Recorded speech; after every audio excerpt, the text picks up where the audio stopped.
சிறப்பு விருந்தினராக நம்மோடு இந்த தொகுப்பில் இணைகின்றார் தமிழ்நாட்டினுடைய மின்துறை அமைச்சர் திரு CTR நிர்மல்குமார் அவர்கள். நிகழ்ச்சிக்கு அவரை அன்போடு வரவேற்கின்றேன். Thank you sir for that white paper. நாங்கள் பார்த்தோம், நிறைய விரிவான தகவல்களை சொல்லியிருந்தீங்க. பட் நம்ம ஒயிட் பேப்பரோட நிறைய டீட்டெயில்ஸ்குள்ளே போகலாம், நிறைய விஷயங்கள் உங்ககிட்ட கேட்க வேண்டியிருக்கு. ஆனால் முதல்ல பார்த்துட்டு இருக்கக்கூடிய மக்களுக்கும் இல்லை எதிர்கட்சியினருக்கும் கூட வச்சுக்கோங்களேன், டாப் ஆஃப் த மைண்ட் இருக்கக்கூடிய ஒரு கேள்விக்கான விடை வேணும் இல்லையா? இந்த தொடர் மின்வெட்டு பிரச்சனைங்கிறதுக்கு இப்போ இந்த ஷார்ட் டேர்மாக அனுபவிச்சு கொண்டிருக்கக்கூடிய மின்வெட்டு பிரச்சனைங்கிறது எப்போ தீரும்? அதற்கான ஒரு ஷார்ட் டேர்ம் பிளான் என்ன இருக்கு நம்மகிட்ட? அனைவருக்கும் வணக்கம். இதில் பார்த்துட்டு இருக்க மக்கள் அனைவருக்கும் என்னுடைய வணக்கத்தை தெரிவிச்சுக்கிறேன். முதலாவதாக மின்சாரத்துறை ஒரு ஒரு ஒரு ஒரு மக்களுக்கும், தமிழக மக்களுக்கும், ஒரு கோடிக்கணக்கான மக்களுக்கும், தமிழக அரசுக்கும் எல்லாருக்கும் ஒரு உயிர்நாடியாக இருக்கக்கூடியது மின்சாரத்துறை. ஸோ இந்த மின்சாரத்துறையோட தேவை நம்ம எல்லாருக்கும் தெரியும். எல்லா துறை, தொழில்துறை, MSME செக்டார்ஸ், விவசாயிகள்லேருந்து எல்லாருக்கும் மின்சாரத்துறையோட தேவை எல்லாருக்கும் தெரியும். ஸோ இந்த துறை தொடர்ந்து வளர்ந்துகிட்டே இருந்த துறை.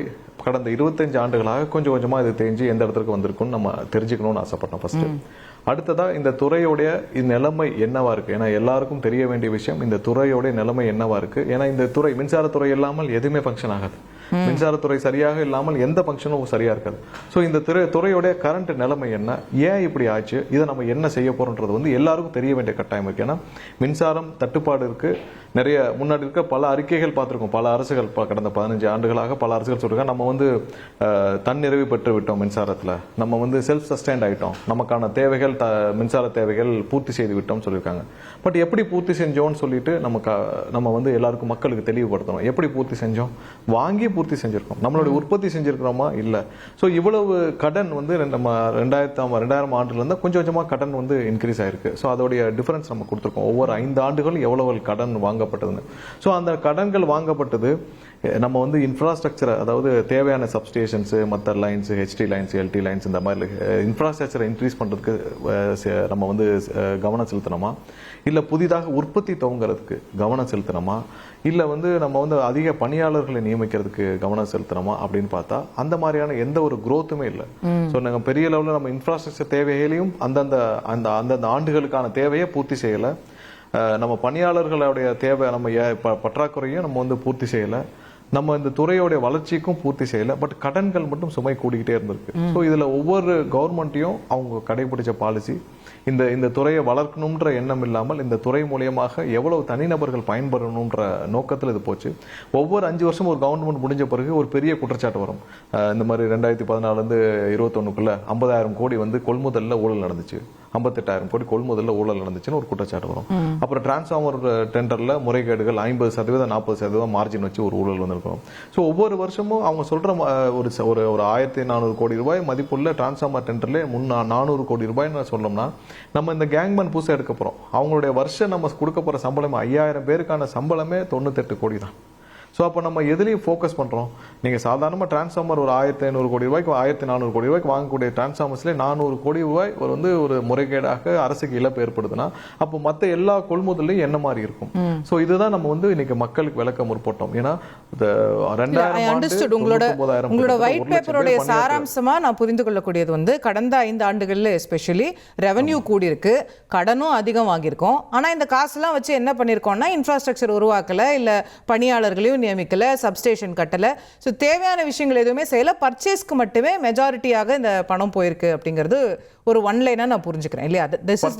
மெயின்டெனன்ஸ், சின்ன சின்ன டெண்டர்ஸ், ஒப்பந்ததாரர்கள், 5000க்கும் மேற்பட்ட சிறு ஒப்பந்ததாரர்கள், இந்த மாதிரி நிறைய கண்ணுக்கு தெரியாத விஷயங்கள் நிறைய செலவினம் பண்ணிருக்கு.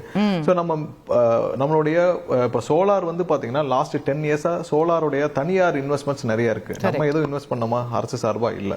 ஸோ நம்ம அட்லீஸ்ட் ஒரு 1000 மெகாவாட், ஒரு 5000 மெகாவாட்டாவது நம்ம இன்வெஸ்ட் பண்ணி வச்சிருக்கோமா? இல்ல. நம்ம இன்வெஸ்ட் பண்ணி வச்சிருந்தோம்னா நம்ம இன்னைக்கு 2 ரூபாய்க்கான அதோட சோலார் இன்னைக்கு இன்வெஸ்ட் பண்ணி வச்சிருந்தோம்னா அதோடைய செலவினங்கள் 1 ரூபாய் 2 ரூபாய்க்குள்ளதான் நம்ம சோலாருடைய அதோடைய உற்பத்தி செலவு. நம்ம இன்னைக்கு தனியார்ட்ட போய் நம்ம 6 ரூபாய்க்கு வாங்கிட்டு இருக்கோம். உங்களோட பிரசன்டேஷன்ல சோலார் 6.15 சொன்னீங்க per யூனிட்.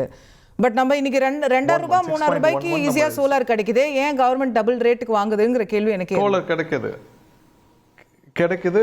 ஏன்னா இதுல என்ன டிரான்ஸ்மிஷனுக்கு ஒரு சார்ஜஸ் வரும். அப்போ நம்ம தொகுப்புல வர டிரான்ஸ்மிஷன் சார்ஜஸ் வரும். நம்மளே இன்வெஸ்ட் பண்ணி வச்சிருந்தோம்னா, இப்ப தமிழக அரசே வந்து நிறைய இடத்துல பண்ணியிருந்தோம்னா நம்ம இதை வந்து நம்ம பண்ணிருக்கணும். தமிழக அரசே இதை இன்வெஸ்ட் பண்ணி வச்சு, தமிழக அரசே வந்து இப்ப நம்ம இன்வெஸ்ட் பண்ணி வச்சிருந்தோம். இந்த டிரான்ஸ்மிஷன் சார்ஜஸ் எல்லாம் இது எனிவே இட் இஸ் நம்ம டிஎன்இபிக்கு கொடுக்க வேண்டிய சார்ஜஸ் தான். சோ எங்க இப்போ 2000 ரூபாய் 3000 ரூபாய் தான் ஆக்சுவல் காஸ்ட். பட் தனியார்ட்ட இருந்து வாங்குறதுனால அந்த டிரான்ஸ்மிஷனால அது 6 ரூபாய் வரைக்கும் ஆயிடுதா?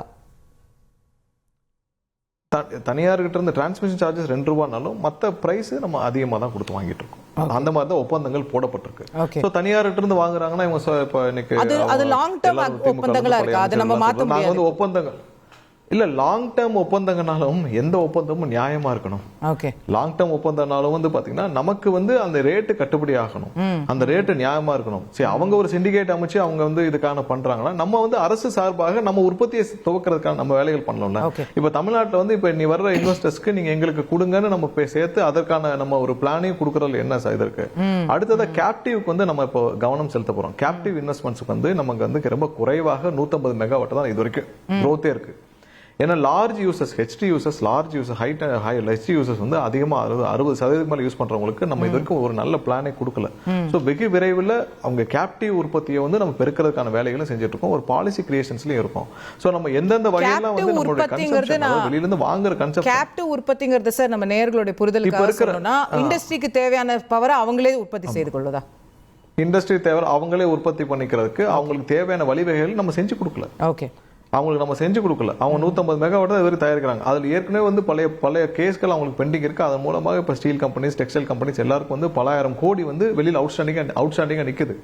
சோ இதெல்லாம் நம்ம சரி செய்யறதுக்கான வழிகள் செய்யல. இப்ப கேப்டிவ் இன்வெஸ்டர்ஸ் அதாவது கிட்டத்தட்ட ஒரு 300 மெகாவாட் அந்த அளவுக்கு யூஸ் பண்ற நம்ம 150 200 பேருக்கான ஹெச்டி யூசர்ஸ் நம்ம ஆல்ரெடி கணக்கில் எடுத்து அவங்கள தொடர்பு கொண்டு அவங்களுக்கு வந்து ஒரு மீட்டிங் அவங்க தயாரிச்சு அவங்கள வந்து நீங்க இவ்வளவு தூரம் நீங்க சொல்ற இந்த இன்வெஸ்ட்மென்ட்ஸ் again to understand அவங்க தயாரிச்சு நம்ம மின்சார வாரியத்துக்கு கொடுத்து நம்மளோட இண்டஸ்ட்ரிக்கு கொடுப்போமா, இல்ல அவங்களுக்குள்ளே அவங்க தயாரிச்சு அவங்களுக்குள்ள போட்டுப்பாங்க? அவங்களே யூஸ் பண்ணிக்கிறது ஒரு பெரிய கார் தொழிற்சாலை இருக்குன்னா அந்த தொழிற்சாலைக்கு தேவையான பவரை, இல்ல ஒரு பெரிய தொழிற்பேட்டை இருக்குன்னா அங்கேயே பவர் உற்பத்தி செஞ்சு அவங்களே யூஸ் பண்ணிப்பாங்க, நம்மகிட்ட வர மாட்டாங்க.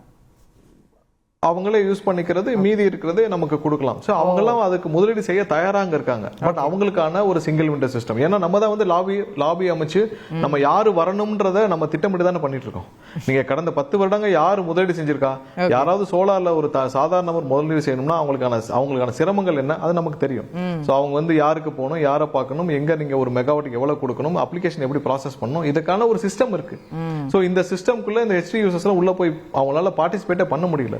சோ நம்ம வந்து லாங் டர்மா அது நம்ம ஒவ்வொரு வருஷமும் 2000 மெகாவாட் 3000 மெகாவாட் நம்ம தேவை கூடுதுனா அதுக்கான நம்ம பிளான். நீங்க சிஸ்டம்னு சொல்றது தப்பான சிஸ்டம் இருந்துன்னு சொல்ல வரீங்க அதானே?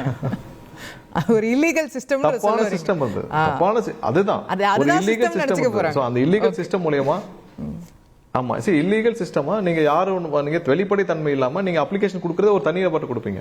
அந்த தனிநபர் மூலமாக நீங்க போய் வெளியில போய் அவங்க வந்து ஒரு மெகாவாட்டுக்கு இவ்வளவுன்னு கொடுத்து அதன் மூலமா நீங்க வாங்குறதும் அது ஒரு அக்ரிகேட்டர் மாதிரி ஒரு பூல்டு சப்ஸ்டேஷன் வச்சு அவங்க மூலமா தான் நீங்க வந்து டிஎன்இபியும் கனெக்ட் பண்ணுது.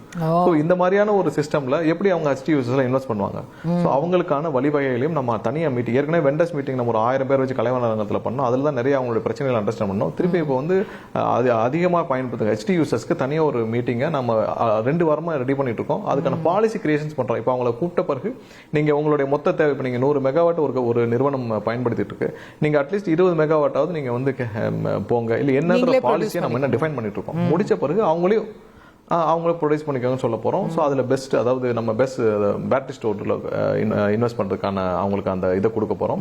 ஸோ அதில் எவ்வளோ காலாண்டுக்குள்ளே முடிக்கணுன்ற அவங்களுக்கு ஒரு வேண்டுகோளையும் கொடுக்க போகிறோம். ஸோ அதுக்கான பாலிசி டிஃபைன் பண்ண பிறகு கண்டிப்பாக இந்த மாதிரி நிறைய விஷயங்கள்ல நம்ம ஃபோக்கஸ் பண்ணி வெளியில் வாங்குறத நம்ம வந்து கம்மி பண்ணி இன்னைக்கு வந்து நம்ம பர்ச்சேஸ் ரேட் 5 ரூபாய் கீழே கொண்டு வந்தாலே நமக்கு பெரிய அளவில் சேவிங்ஸ் வந்துடும். அதுதான் நம்ம பண்ண தவறிட்டோம். அது இல்லாமல் வெளியிலேருந்து வர்ற இன்வெஸ்ட்மெண்ட்ஸையும் பார்த்தீங்கன்னா நம்ம ரொம்ப வந்து ஒரு சேனல் வழியா ஒரு சில நபர்கள் மட்டும் பயனடைகிற மாதிரியான இன்வெஸ்ட்மெண்ட்ஸ் சோலார்லயும் ரெனியூபிள் எனர்ஜிலையும் பண்ணிருக்கோம். இது இல்லாமல் எங்கெங்கெல்லாம் வந்து நம்ம அதிகமா செலவுகள் எங்க வந்திருக்குன்னு பாத்தீங்கன்னா இந்த பவர் பர்ச்சேஸ்ல வந்திருக்கு. இந்த பவர் பர்ச்சேஸ் சரியா பண்ணிருக்கோமா இல்ல சரியா பண்ணல. லாங் டேர்ம் கான்ட்ராக்ட்ஸ் போட்டிருக்கோம். லாங் டேர்ம் கான்ட்ராக்ட்ஸ் என்ன ரேட்டுக்கு போட்டிருக்கோம். சோ இப்போ நாங்க அதெல்லாம் கொஞ்சம் கொஞ்சமா சரி பண்ணக்கூடிய, ஏன்னா இப்போ நீங்க தொகுப்புல லாங் டேர்ம் கான்ட்ராக்ட்ஸ் போறதுக்கான இப்போ புதிய உற்பத்தி அங்க இப்போ ஹைதராபாத்ல ஒரு புதுசா ஒரு ஹைடல் வருது, ஒரு தெர்மல் வருது, அவங்ககிட்ட தான் இப்போ கான்ட்ராக்ட் பண்ண முடியும். ஏன்னா எல்லாமே ஃபுல்லா இருக்கு. ஸோ அதை போடுறப்போ எல்லாரும் இன்னைக்கு மார்க்கெட் ரேட்ல போய் இருக்காங்க ₹6, ₹6.5. ஸோ அப்போ நம்ம இன்டர்னலா நம்ம அதை சரி பண்ணக்கூடிய இடத்துல, நம்ம இதை கம்மி பண்ணக்கூடிய இடத்துல எங்கெங்கெல்லாம் வழிவகை இருக்கோ கொஞ்சம் கொஞ்சமா கம்மி பண்ற வேலையை பண்ணிட்டு இருக்கோம். ஸோ உடனடியாக எல்லா கான்ட்ராக்டையும் மாற்ற முடியும்னா மார்க்கெட்ல அவைலபிளா இருந்தா மாத்தலாம். பட் கொஞ்சம் கொஞ்சமா தான் மாற்ற வேண்டியிருக்கு. எங்கெங்கெல்லாம் அவைலபிள் இருக்கோ பார்க்க சொல்லியிருக்கோம். இப்போ வரைக்கும் நம்ம அந்த லிஸ்ட்ல கொடுத்துருக்கோம், அந்த ஒயிட் பேப்பர்ல கொடுத்துருக்கோம். 1500 மெகாவாட்டுக்கான பேச்சுவார்த்தை நடந்துட்டு இருக்கு. உடனடியாக அதை மாற்றும் வேலைகளை நம்ம ஆல்ரெடி துவக்கி இருக்கிறோம். ஸோ அடுத்ததா பணியாளர் நியமனம் ரொம்ப முக்கியமான விஷயம். அதான் வந்து தெளிவா கொடுத்துருந்தோம். எவ்வளவு பணியாளர்கள் இருந்தாவது எவ்வளவு தூரம் இங்க வந்து அதற்கான நம்ம வந்து நியமனங்கள் நடந்திருக்குன்னு சொல்லிட்டு இந்த வருடம் நம்ம வந்து 15,000 பேருக்கான அப்ரூவல் முதல் வட்டம் வாங்கியிருக்கோம். அது இல்லாம 5,500 அந்த 5,300 கேங்மேன், விடுபட்ட கேங்மேன், அவங்க வந்து அவங்களுடைய வாழ்க்கையில மோசமான நாட்கள் அந்த 5 வருஷம். ஏன்னா அவங்களுக்கு வேலை இருக்கா இல்லையா அப்படின்னு 5 வருஷம் எல்லா இடத்துலயும் அப்பாயிண்ட் ஆகல. அவங்களுக்கு இப்போ சொல்றது என்னன்னா, அண்ணன் நாங்க அங்க காசு கொடுத்துட்டேன், அந்த கவர்மெண்ட்ல காசு கொடுத்துட்டேன், இவங்க கேட்டாங்க, இவங்களுக்கு கொடுக்கறதுக்கு தயாரா இருக்கும், செய்ய மாட்டேங்கிறாங்க. சோ இது மாதிரியான பேச்சுக்கள் நான் போற இடத்துல எல்லாம் வர்றது விடுபட்ட கேங்மேன் எனக்கு வந்து பார்ப்பாங்க. தினமும் ஒரு 10 குழுக்களாக வந்து பார்ப்பாங்க.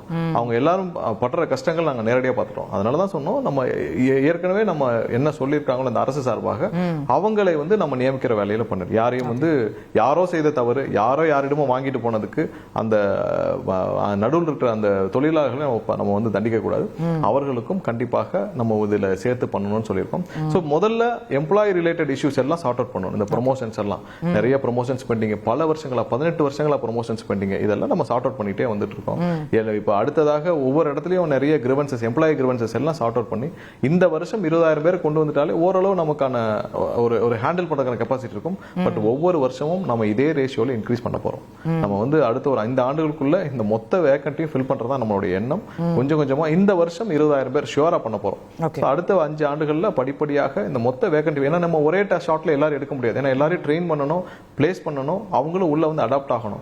மொத்தமா 60,000 பேர், அதாவது 100% இன்க்ரீஸ் பண்ணிட்டோம்னா அவங்க ட்ரெயின் ஆகி பிளேஸ் ஆகி அடாப்ட் ஆகிறதுக்கு டைம் ஆகும்.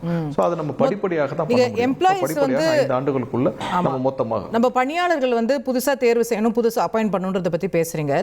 நீங்க பொறுப்பேற்ற கடந்த 45 நாட்கள்ல கூடவே இந்த எம்ப்ளாயீஸை இல்ல அதிகாரிகளை, ஆஃபீஸர்ஸை ஒரு அலைன்மெண்ட்டுக்கு கொண்டு வரதே முதல் 40 நாட்கள்ல ஒரு டாஸ்கா இருந்ததா? இதை நான் விமர்சனமா கூட கேட்கல. This happens in any administration. ஏன்னா நம்ம சோஷியல் மீடியால எல்லாத்துலயுமே வர விமர்சனங்கள் என்ன பார்க்க முடியுது? போன ஆட்சியில இருந்த ஆஃபீஸர் இந்த ஆட்சி வந்தா கேட்க மாட்டேன்றாங்க, இந்த மாதிரியான விமர்சனங்கள் எல்லாம் பார்க்க முடியுது. Was that actually a difficult task இல்ல ஈஸியா ஸ்மூத்தா முடிஞ்சதா? இல்ல, ரொம்ப ரொம்ப டிஃபிகல்ட் டாஸ்க் தான். ஏன்னா நம்ம வந்து மின்சாரத்துறை மாதிரியான மிகப்பெரிய துறையில அது ஒரு 1/3 கவர்மெண்ட் மாதிரி தான். மிகப்பெரிய துறை, மிகப்பெரிய அதுல பணிகள் நிறைய இருக்கு. ஸோ இதை புரிஞ்சு கொள்றது, இதை ஒவ்வொரு நாளும் அதுல நான் வந்து 6 to 8 மணி நேரம் டிஎன்இபி ஆஃபீஸில் தான் ஸ்பெண்ட் பண்ணியிருக்கோம்.